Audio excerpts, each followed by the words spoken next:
आज हम बात करेंगे एक्सरसाइज 6.4 के क्वेश्चन नंबर 5 के बारे में। 5, 6 और 7 हम डिस्कस करेंगे आज।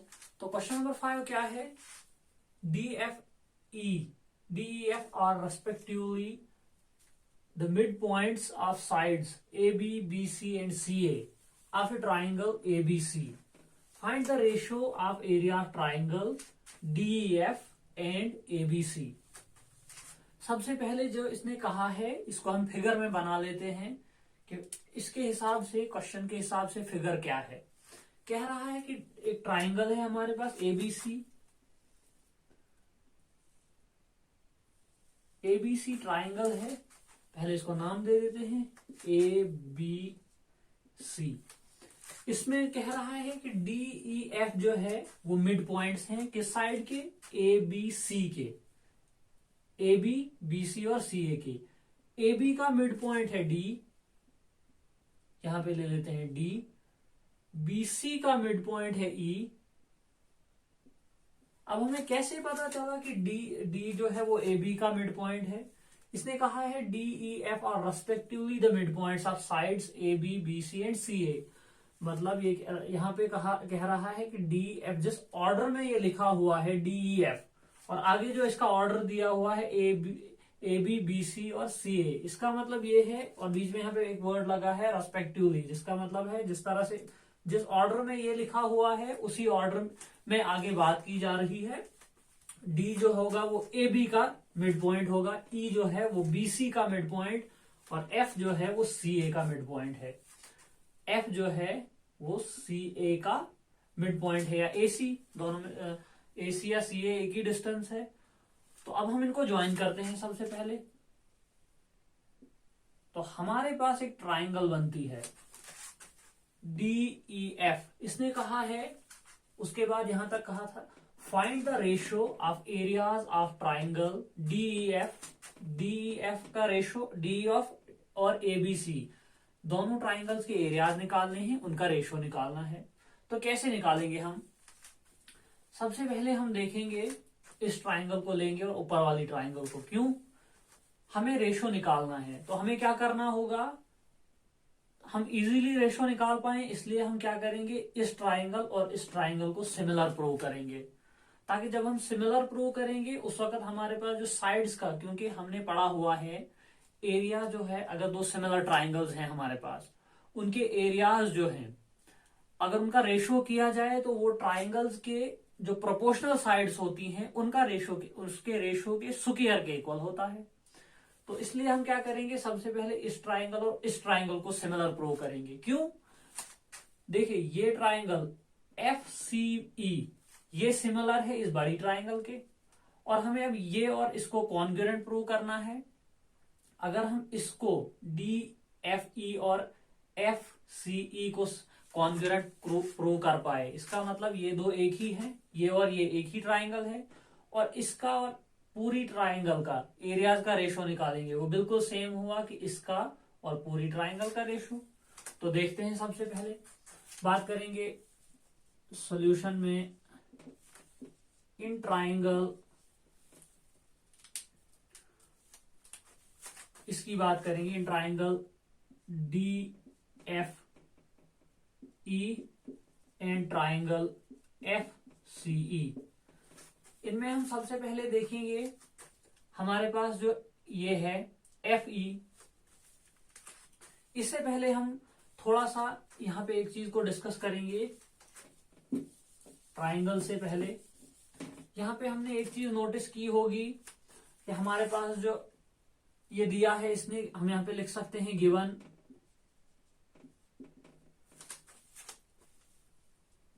F, या इस तरह से DEF जो है are the mid points.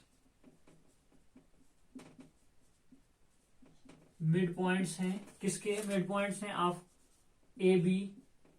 D जो है वो AB का मिड पॉइंट है, BC, और E जो है वो BC का है, एंड F जो है वो मिड पॉइंट है AC का।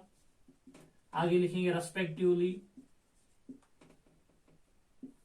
इसको पूरा कीजिएगा रेस्पेक्टिवली। इसका मतलब जिस ऑर्डर में ये लिखा हुआ है उसी ऑर्डर में इसमें बात कर रहे हैं।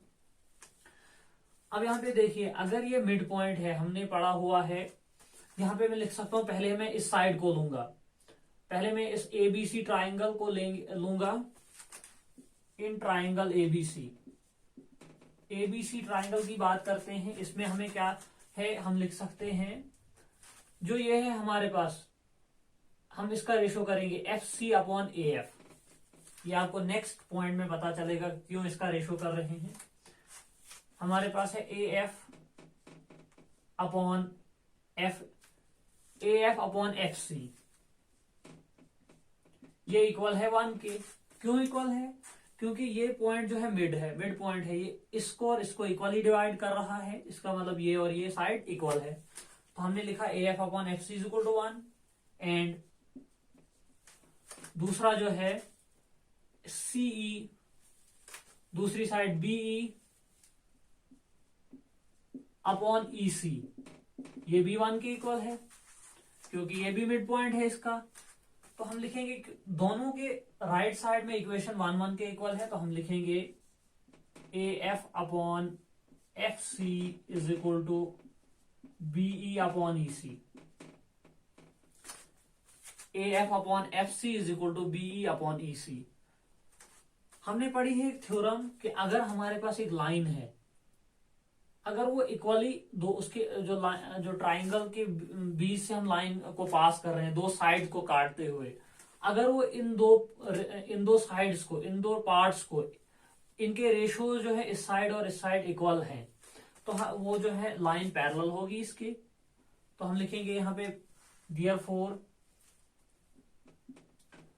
एफ सी जो है वो पैरेलल है हमारे पास, एफ सी पैरेलल है ए बी के। किससे हमने लिखा? By converse BPT. कन्वर्स जो हमने पढ़ा हुआ है बेसिक प्रोपोर्शनलिटी थ्योरम का, उसके हिसाब से ये हमारे पास पैरेलल होती है। तो हम लिखेंगे इसी तरह से, क्योंकि सेम मेथड यहां पे लगेगा, जिस तरह से ये पैरेलल है इसके, इसी तरह से डी एफ ये भी पैरेलल है इसके, क्योंकि ये मिड पॉइंट है, ये मिड पॉइंट है। तो हम लिखेंगे यहां पे सिमिलरली को शॉर्ट में लिखा जाता है LLARLY। सिमिलरली हम लिखेंगे यहां पे, अगर ये जो है ये इस लाइन के पैरेलल है, उसी तरह से हमारे पास जो ये है ये इस लाइन के पैरेलल है, तो हम लिखेंगे यहां पे F D is parallel to BC।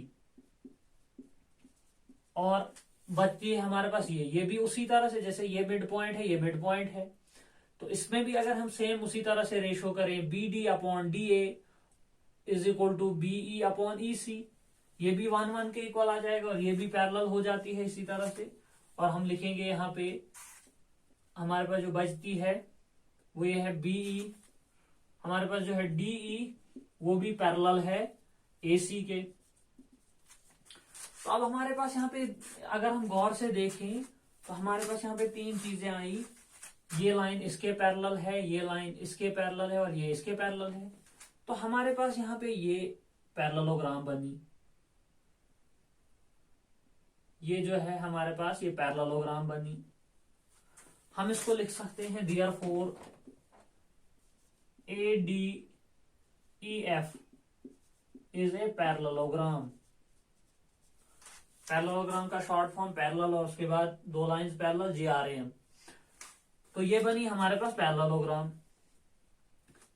आप इसको नोट कीजिए, उसके बाद वीडियो को पॉज करके इसको पहले नोट कीजिए, उसके बाद हम नेक्स्ट पॉइंट पे आ रहे हैं। मैं इसको क्लीन कर देता हूं, साफ कर देता हूं, और हमने नेक्स्ट पॉइंट करना है। यहां तक आपने दिमाग में रखना है कि हमने क्या किया।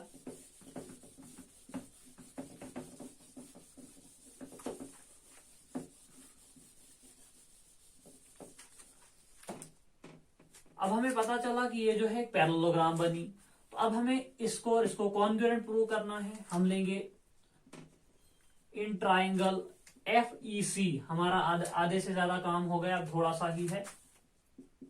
FCE एंड FCE और FDE को लेंगे। And F D E triangle को ले रहे हैं। ये ट्राइंगल एफ डी ई है। अब यहां पे हम देख रहे हैं कि एफ ई जो है वो एफ ई के इक्वल है। कहने का मतलब है जो ट्राइंगल नीचे वाली है उसकी एक साइड और ऊपर वाली की सेम साइड है, कॉमन साइड है, तो हम यहां पे लिखेंगे कॉमन साइड हो जाती है। उसके बाद हमें पता है कि डीई जो है, देखिए पैरेललोग्राम में अपोजिट साइड्स जो होती हैं वो इक्वल होती हैं। डी जो हमारे पास ए एफ के इक्वल है, तो हम यहां पे लिखेंगे डीई जो है वो डी जो है हम उसको लिखेंगे सीधे डीई ए एफ के इक्वल है, और ए एफ जो है एफ सी के इक्वल है, क्योंकि ये इक्वल पार्ट्स हैं, तो मैं डायरेक्टली लिखूंगा डीई जो है वो इक्वल है एफ सी के। और साइड पे हम रीजन लिखेंगे क्योंकि डीई जो है वो पैरेलल, ये A B C D, A D E F parallelogram है, और यहां पे लिखेंगे आप DE is equal to F A, और एफ ए खुद जो है वो एफ सी के इक्वल है। ये गिवन है हमारे पास। उसके बाद हमारे पास तीसरा पार्ट बचता है ये वाला। उसी तरह से हमारे पास एफ डी बी ई, ये भी पैरेललोग्राम है हमारे पास, तो ये साइड जो है वो इसके इक्वल हो जाती है, और ये जो है बीई वो इक्वल है ई सी के। तो हम यहां पे क्या लिखेंगे, F D is equal to ये साइड एफ डी, ये इक्वल है, डायरेक्ट लिखेंगे ई सी के, और यहां पे उसी तरह से रीजन देंगे बीई जो है ये साइड बीई, ये इक्वल है एफ डी के, क्योंकि पैरेललोग्राम है। एक बात याद रखना, पैरेललोग्राम जो होती है उसके साइड्स जो होते हैं ये और ये इक्वल है, ये और ये इक्वल है आपस में, पैरेलल भी है और इक्वल भी है। तो उसी तरह से यहाँ पे हमारे पास ये भी एक पैरेललोग्राम बनती है, और इसमें बीई जो है वो इक्वल है एफ डी के, और बी जो है खुद इक्वल है ई सी के, क्योंकि इसका मिड पॉइंट है। तो हमने लिखा बीई जो है वो इक्वल है एफ डी के, और एफ डी जो है वो इक्वल है ई सी के।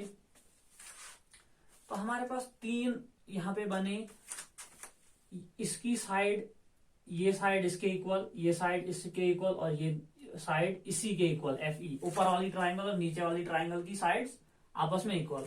तो हम यहां पे लिखेंगे therefore by side side side congruency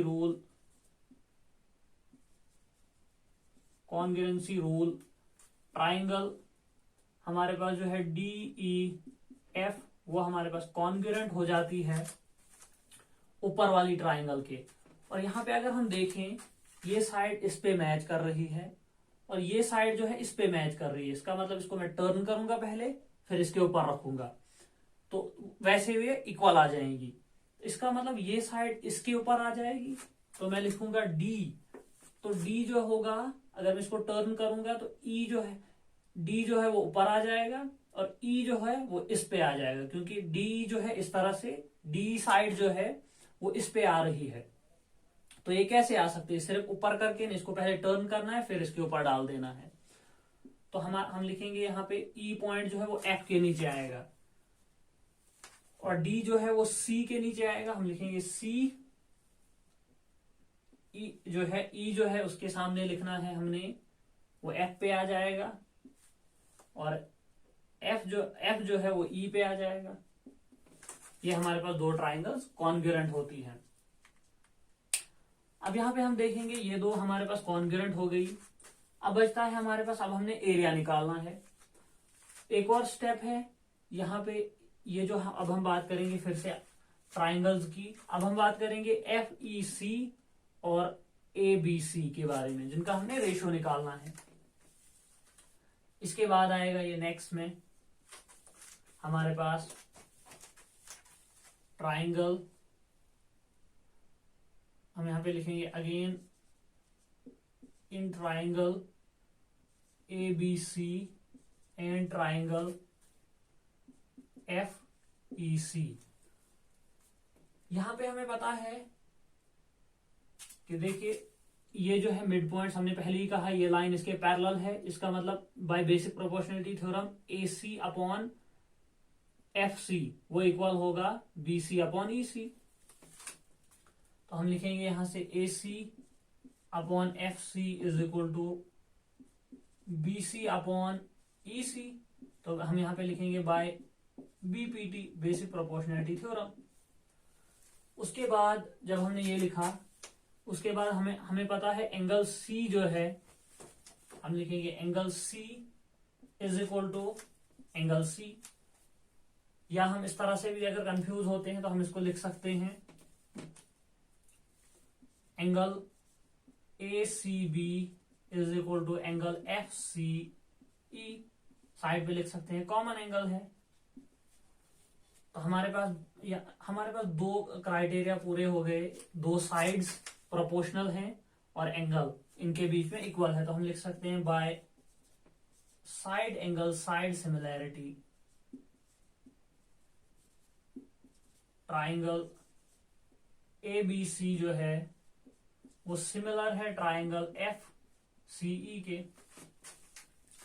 ये जो है ट्राइंगल सिमिलर है एक दूसरे के। अब जब ये सिमिलर हो गई हैं और ये ट्राइंगल हमने देखा है कि DEF जो है ये कॉन्ग्रुएंट है किसके, इस ट्राइंगल के।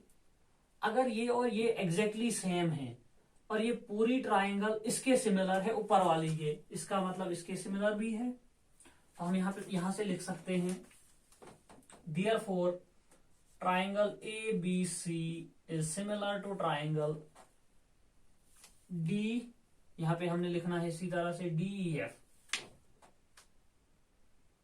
ट्राइंगल हमने देखना है कि अगर इसको पहले यहां पे हमने लिखा है CFE FCE, तो हम यहां पे क्या करेंगे, पहले हम देखेंगे कि इस ट्राइंगल के पे सिमिलर कैसे है। पहले इसको हमने टर्न करना है ऐसे, फिर इसके ऊपर डाल देना है। मतलब इसको जो नीचे वाली ट्राइंगल है इसको पहले 180 टर्न करेंगे, फिर इसके ऊपर डाल देंगे। तो ये इस तरह से इसके सिमिलर है। तो यहां पे हम लिखेंगे ट्राइंगल DEF ये सिमिलर है, ABC जो है सिमिलर है DEF के। अब हम आसानी से एरिया निकाल सकते हैं। दो ट्राइंगल जब सिमिलर हो गई उनका एरिया निकालना। अब जो है हमारे पास लास्ट स्टेप है area of triangle ABC upon area of triangle DEF। ये इक्वल होता है इन दोनों का रेशियो। अब हमें पता है ये साइड जो है इसके ऊपर आ रही है, इस साइड के ऊपर। इसका मतलब हम लिखेंगे ABC की साइड अगर AC है, हम लिखेंगे AC अपॉन इसको टर्न करके ये आ जाएगा DE, AC अपॉन DE का होल स्क्वायर।